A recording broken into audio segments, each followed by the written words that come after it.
کتنی مثالیں قرآن میں دی ہیں. اللہ فرماتے ہیں کہ ان اللہ لا یستحیی ان یضرب مثلا ما بعوضۃ فما فوقها.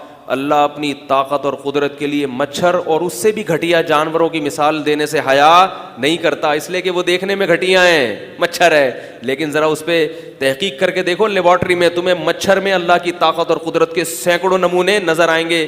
مچھر کا جو اتنا سا سر ہے نا, اس میں 100 آنکھیں ہوتی ہیں, 100 آنکھیں. مچھر کو آپ کیا سمجھتے ہیں؟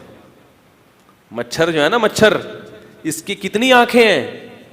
100 ہیں یا 400, مجھے ابھی صحیح یاد نہیں رکھتا, میں نے بڑی تحقیق کی تھی اس کی. 100 آنکھیں ہیں, 100 بلب لگے ہوئے اس کے. اتنے سے سر میں اللہ نے کیا لگا دیا؟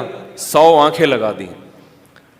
اور کمبخت اتنا ہوشیار ہے, یہ جب بیٹھتا ہے نا کاٹنے کے لیے, اس کی مادہ کو خون چاہیے, نر کو نہیں چاہیے. ہمیشہ مادائیں خون پیتی ہیں. خون کون پیتا ہے؟ لیڈیز جو ہے نا وہ کیا کرتی ہیں, یہ جو نر ہے نا یہ تو گھاس پھوس کھا کے گزارا کر لیتے ہیں. تو وہ چونکہ ہماری جو مادائیں ہیں وہ دوسروں کا نہیں پیتے, وہ ہمارا ہی خون پینا شروع کر دیتی ہیں. لیکن مچھر کی مادہ میں ایک کوالٹی کیا ہے کہ اپنے شوہر کا خون نہیں پیتی, یہ انسانوں کا پیتی ہے. خیر یہ مزاح کی بات ہے, اس کو کوئی سیریس نہ لے لیں آپ. تو مچھر کی مادہ کیا کرتی ہے, اس کو انڈے دینے کے لیے پروٹین چاہیے, زیادہ طاقتور خوراک چاہیے, تو وہ خون پیتی ہے. وہ کیسے؟ اب اگر وہ ہمارے ہاتھ پہ آ کے بیٹھے اور ڈائریکٹ ایسے جا کے سوئی چبو کے خون نکالنا شروع کر دے تو ہمیں اتنی تکلیف ہوگی, ہم وہیں رکھ کے تھپڑ ماریں گے اس کو, اور وہ خون نکالنے سے پہلے جام شہادت نوش کر چکی ہوگی, اس دار فانی سے ہمیشہ کے لیے کوچ کر چکی ہوگی. تو یہ تو کوئی قدرت نہ ہوئی نا اللہ کی. ایسے تو یہ بھی بڑی قدرت ہے, لیکن اللہ نے اس سے بڑی قدرت رکھی ہے اس میں. وہ کیا کرتی ہے, سب سے پہلے آ کے بیٹھے گی, ایک کیمیکل چھوڑے گی جو اس جگہ کو سن کر دے گی. بالکل جیسے میڈیکل سائنس نے ترقی کی ہے نا, کہ کوئی تکلیف دہ کام کرنا ہو تو پہلے جگہ کیا کر دو, سن کر دو, وہ سن کرے گی. تبھی ہمیں نہیں پتہ چلتا. پھر ایک سوئی چبوئے گی اور سرنج کی طرح بالکل دوسری سوئی چبوتی ہے. یہ والی سوئی ہے سن کرنے کے لیے, اس میں کیمیکل بھی باقاعدہ وہ پھینکتی ہے. وہ کیمیکل جا کے اس جگہ کو کیا کر دیتا ہے, سن. اب ہمیں تکلیف کا احساس اس وقت نہیں ہوتا.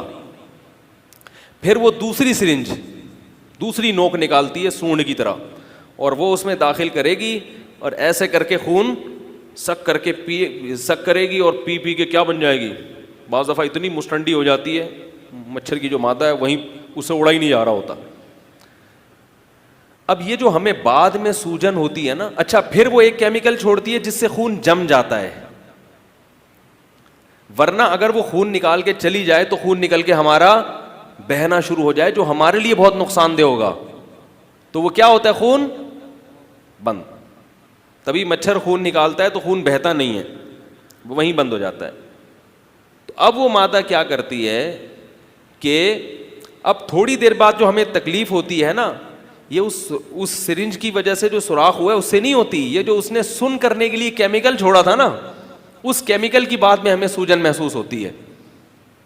نہیں یار میرا خیال ہے اتنا سا مچھر, اتنا سا دماغ, لیکن ٹیکنالوجی وہ جو آج ہزاروں سال کے بعد انجیکشن کی ٹیکنالوجی جو سائنسدانوں نے ایجاد کی ہے.